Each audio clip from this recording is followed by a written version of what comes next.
Saat hati sedang hancur, kecewa, atau terasa kosong tanpa sebab yang jelas, ada satu reaksi yang hampir selalu sama. Tangan kita refleks membuka ponsel, masuk ke aplikasi musik, lalu memilih lagu paling sendu yang pernah kita simpan. Seolah-olah tanpa berpikir, otak sudah menghafal pola bahwa rasa galau harus ditemani nada duka. Anehnya, setelah lagu itu diputar, muncul rasa nyaman yang sulit dijelaskan. Liriknya terasa pas dengan keadaan, melodinya seperti berbicara langsung ke luka terdalam, dan suara penyanyinya terdengar seakan memahami tanpa perlu bertanya. Ada sensasi ditemani, divalidasi, dan diyakinkan bahwa kesedihan ini wajar untuk dirasakan. Namun di titik ini, sebuah pertanyaan yang tidak nyaman perlu diajukan. Mengapa saat sedang terluka, kita justru mencari sesuatu yang memperpanjang rasa sakit? Kenapa otak memilih tenggelam lebih dalam, bukan keluar untuk bernapas? Apakah ini benar-benar naluri alami, atau ada mekanisme tersembunyi yang sedang bekerja di balik layar? Di gelombang otak, kebiasaan ini tidak akan dibahas dengan kalimat penghiburan atau romantisasi kesedihan. Kita akan mengupasnya dengan pendekatan ilmiah, menggunakan sudut pandang neuroscience, NLP, dan cara kerja pikiran bawah sadar. Karena memahami pola adalah langkah pertama untuk berhenti terjebak di dalamnya. Yang jarang disadari, mendengarkan lagu sedih saat galau bukan sekadar pilihan selera, melainkan bentuk sabotase diri yang sangat halus. Tanpa terasa, kebiasaan ini memengaruhi cara otak mengolah emosi dan menurunkan daya lenting mental. Dampaknya tidak berhenti di perasaan sesaat, tapi merembet ke cara berpikir dan bereaksi.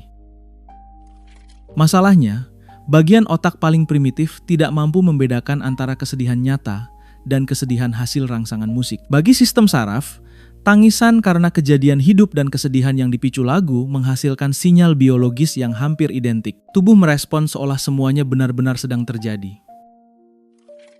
Inilah alasan mengapa musik tidak bisa dianggap netral saat kondisi mental rapuh. Nada, tempo, dan kata-kata mampu memengaruhi hormon, menularkan emosi melalui saraf cermin, serta menyusup langsung ke pikiran bawah sadar.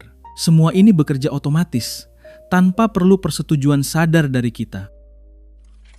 Untuk memahami mengapa kesedihan bisa terasa candu dan sulit dilepaskan, ada satu lapisan penting yang harus dibuka lebih dulu. Lapisan ini berkaitan dengan reaksi kimia di dalam tubuh yang diam-diam menciptakan rasa nyaman palsu saat kita larut dalam duka. Pernahkah Anda menyadari satu hal yang terasa janggal? Setelah menangis ditemani lagu sendu, dada terasa sedikit lebih ringan, napas lebih panjang, meski masalahnya tetap ada. Ada sensasi lega yang muncul sesaat, seolah beban berkurang, walaupun kenyataannya tidak ada satupun hal yang benar-benar berubah. Fenomena ini bukan ilusi emosional semata. Di baliknya, tubuh melepaskan hormon bernama prolaktin. Hormon ini berfungsi sebagai penenang alami yang biasanya aktif saat kita mengalami luka, stres berat, atau tangisan intens. Tugasnya sederhana, meredam rasa sakit agar sistem saraf tidak kewalahan. Musik sedih bekerja seperti pemicu palsu bagi otak. Kombinasi nada minor, tempo lambat, dan nuansa kehilangan menipu sistem saraf seolah kita sedang berada dalam situasi trauma nyata. Akibatnya, otak merespons dengan melepaskan prolaktin, sama seperti saat menghadapi peristiwa menyakitkan di dunia nyata. Efek prolaktin ini sering disalahartikan sebagai proses penyembuhan, padahal yang terjadi lebih mirip efek anestesi. Rasa sakit dibius sementara, emosi terasa lebih tenang, tetapi akar masalah tetap utuh. Begitu pengaruhnya memudar, kesedihan kembali muncul, seringkali dengan intensitas yang sama atau bahkan lebih kuat. Di saat yang sama, ada zat lain yang ikut bermain. Pada momen klimaks lagu sedih, terutama di bagian ref yang emosional, otak juga melepaskan dopamin dalam jumlah kecil. Dopamin adalah hormon reward, zat yang memberi sensasi enak dan menandai pengalaman tersebut sebagai sesuatu yang layak diulang. Kombinasi inilah yang berbahaya. Kesedihan diikuti kenyamanan prolaktin, lalu ditutup dengan sentuhan dopamin. Otak mulai membangun asosiasi bawah sadar bahwa kondisi galau membawa hadiah kimiawi. Pelan-pelan, rasa sedih tidak lagi dihindari, tetapi justru dicari karena efek nyaman yang mengikutinya. Dampaknya tidak hanya terasa di pikiran, tubuh menjadi lebih pasif, energi menurun, dan dorongan untuk bergerak atau bertindak melemah. Sistem saraf seolah mengalihkan sumber daya untuk mengolah emosi buatan ini, membuat kita kelelahan tanpa aktivitas fisik yang jelas. Ketika reaksi kimia ini berulang, otak mulai mengubah cara kerjanya. Ada jaringan tertentu yang semakin sering aktif, sementara bagian lain perlahan melemah. Untuk memahami kemana aliran pikiran ini dibawa, kita perlu menengok sistem otak yang berperan besar dalam lamunan dan putaran pikiran tanpa henti. Di dalam otak, terdapat sebuah sistem yang aktif ketika perhatian kita tidak tertuju pada dunia luar. Sistem ini dikenal sebagai Default Mode Network, keadaan di mana pikiran berjalan otomatis saat kita melamun, termenung, atau larut dalam isi kepala sendiri. Dalam kondisi tertentu, sistem ini membantu refleksi, namun tanpa kendali, ia berubah menjadi sumber kekacauan mental. Musik sedih memiliki kemampuan kuat untuk mengaktifkan keadaan ini. Begitu alunan sendu terdengar, fokus bergeser ke dalam, menjauh dari momen sekarang. Pikiran mulai berkelana, meninggalkan realitas, dan tenggelam dalam narasi internal yang penuh muatan emosional. Ketika default mode network menyala terlalu lama, muncullah ruminasi. Ruminasi adalah proses memutar ulang memori pahit secara berulang tanpa arah penyelesaian. Seperti kaset rusak, pikiran berhenti di bagian paling menyakitkan dan menolaknya untuk berakhir. Nada dan lirik lagu memicu perjalanan waktu mental. Otak ditarik kembali ke masa lalu, ke kejadian yang seharusnya sudah menjauh. Luka lama yang mulai mengering dibuka kembali, diperlakukan seolah-olah peristiwa itu baru saja terjadi beberapa saat lalu. Lirik bekerja seperti kata kunci yang mengakses arsip memori. Satu kalimat tentang kehilangan dapat memanggil seluruh rangkaian pengalaman serupa, kegagalan, penolakan, dan rasa tidak cukup. Otak tidak memilih satu, ia memunculkan semuanya sekaligus. Dari sini terbentuk pola berulang. Lagu memicu ingatan, ingatan memicu emosi, emosi menimbulkan dorongan untuk mencari lagu lain yang terasa lebih dalam. Putaran ini terus berjalan, bukan untuk menyembuhkan, melainkan untuk mempertahankan keadaan yang sama. Saat ruminasi menguasai, bagian otak rasional ikut tertekan.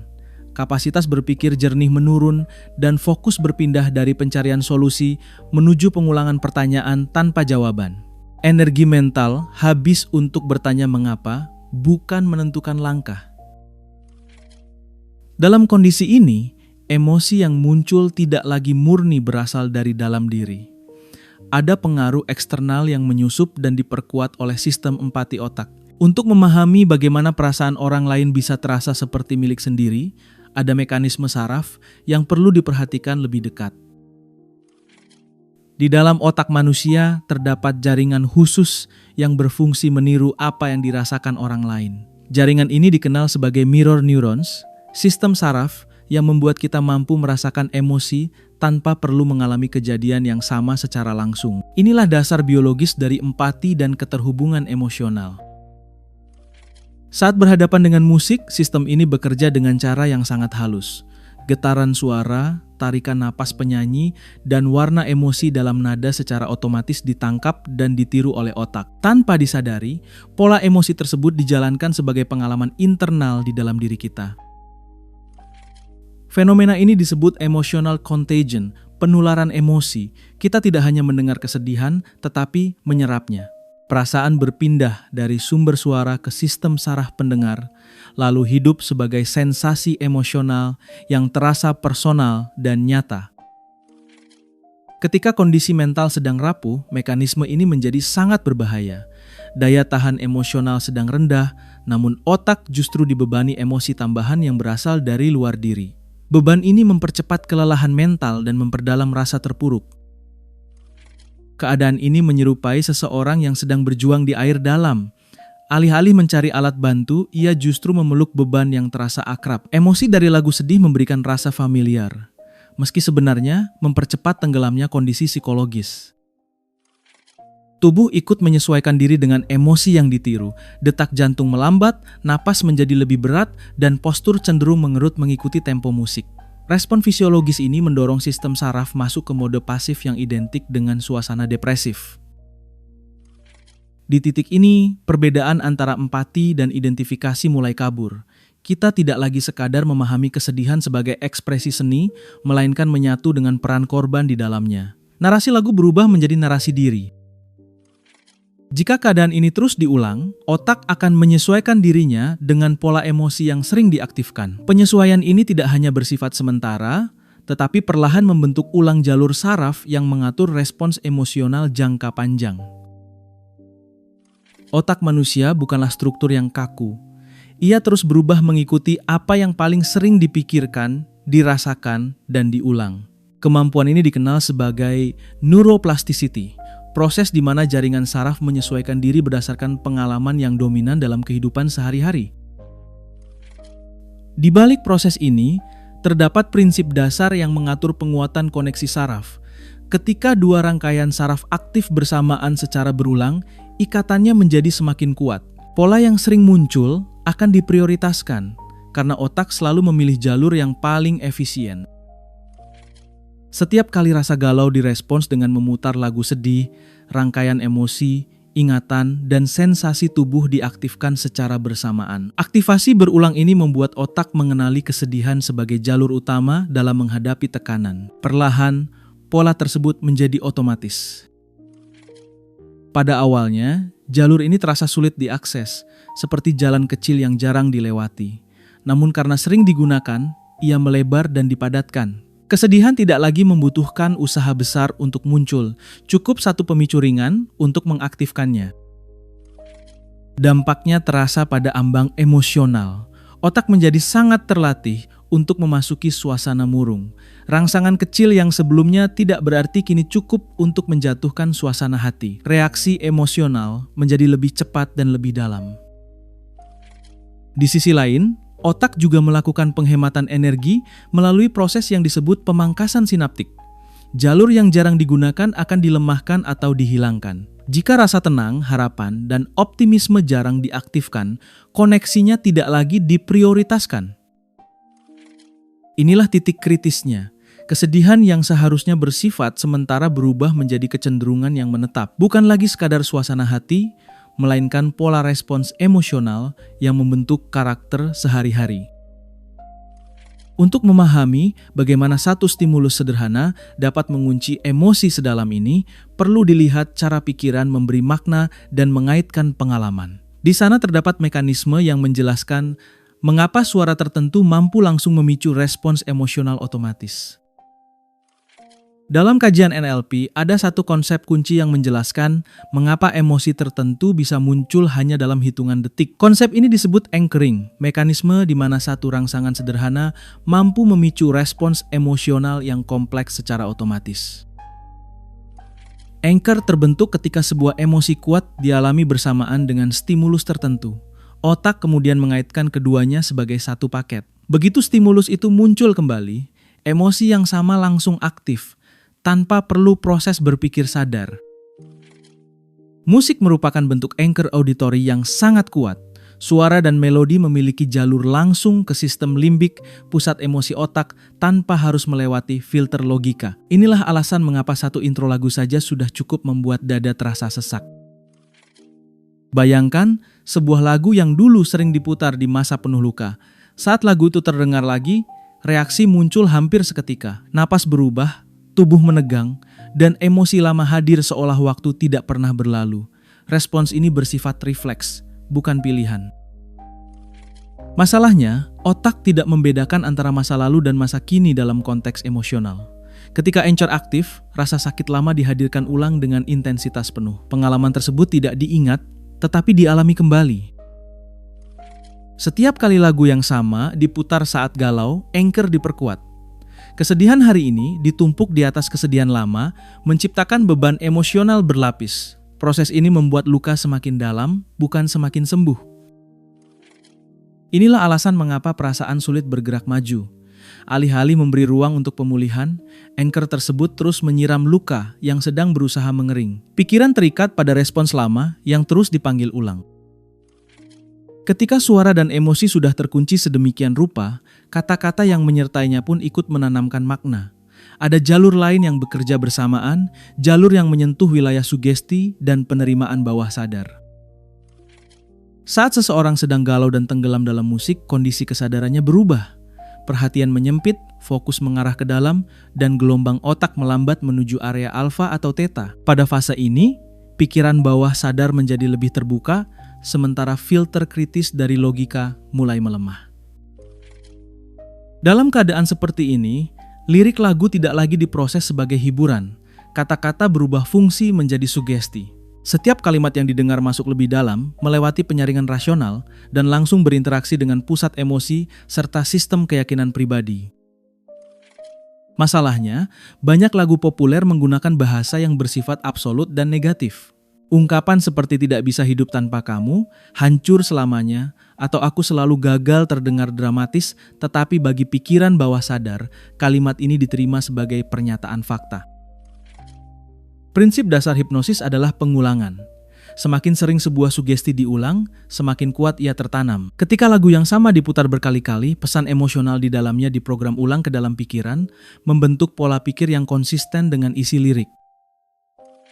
Dari sini, identitas mulai terpengaruh.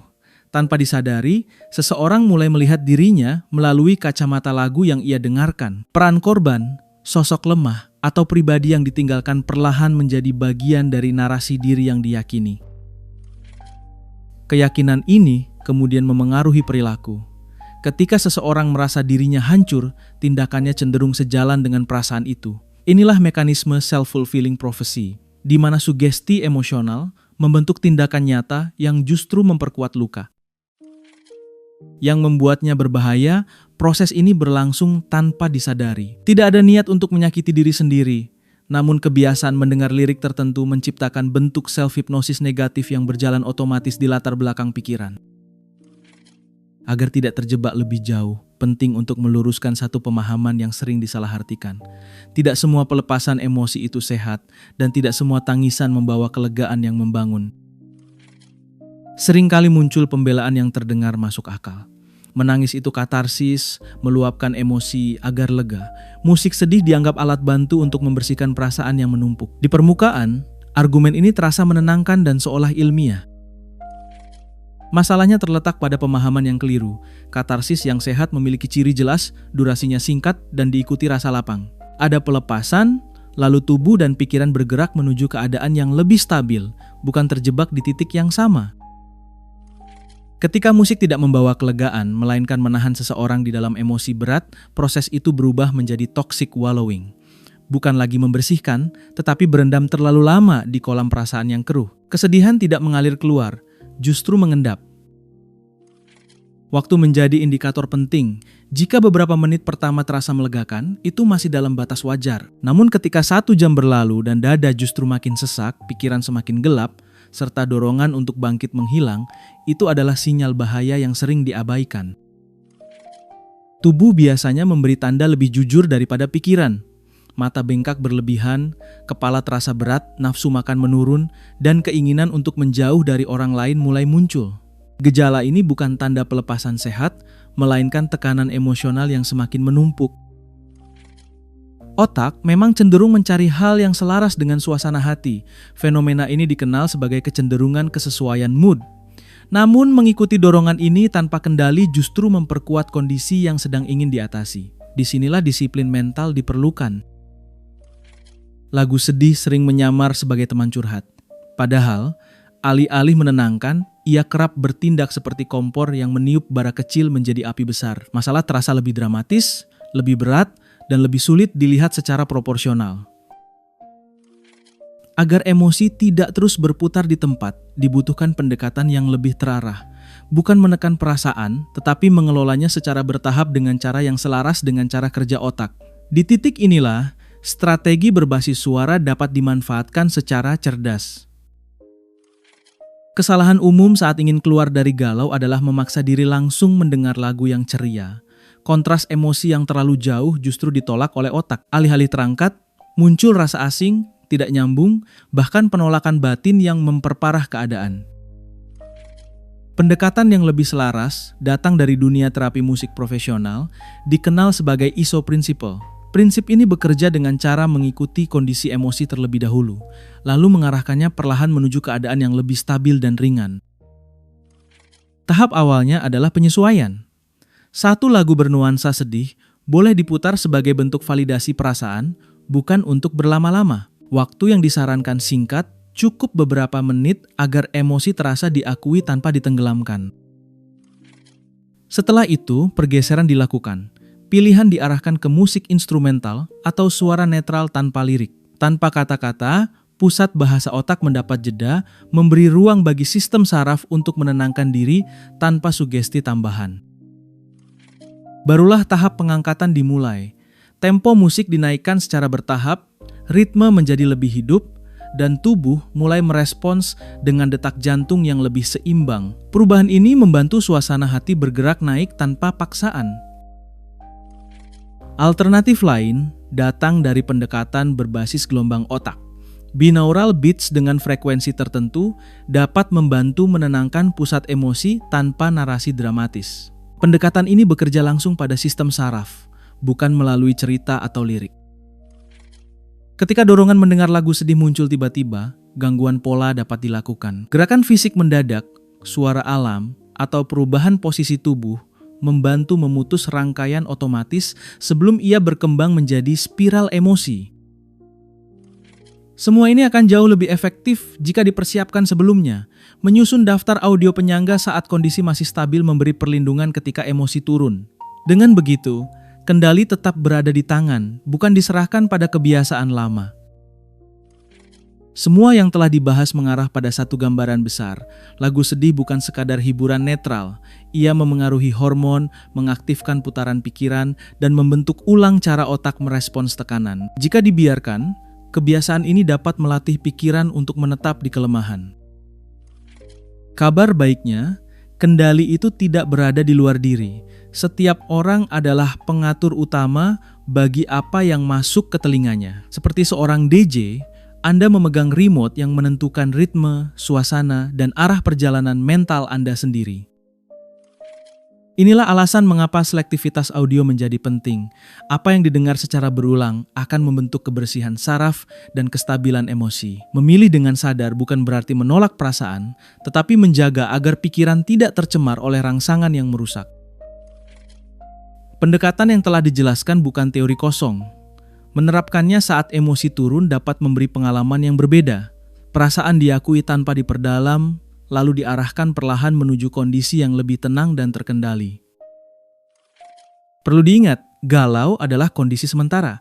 Ia datang dan pergi seperti gelombang, yang membuatnya menetap bukan peristiwa, melainkan pola respons yang terus diulang tanpa disadari. Otak selalu belajar dari apa yang sering dilatih. Jika kesedihan terus diasah, ia akan semakin tajam. Namun jika keseimbangan dan ketenangan diberi ruang, sistem saraf akan menyesuaikan diri ke arah yang lebih sehat. Bagikan pengalaman Anda. Lagu apa yang selama ini terasa menjadi jebakan, dan suara apa yang justru membantu bangkit. Cerita ini bukan hanya refleksi pribadi, tetapi juga cermin bagi orang lain yang mungkin sedang berada di titik yang sama.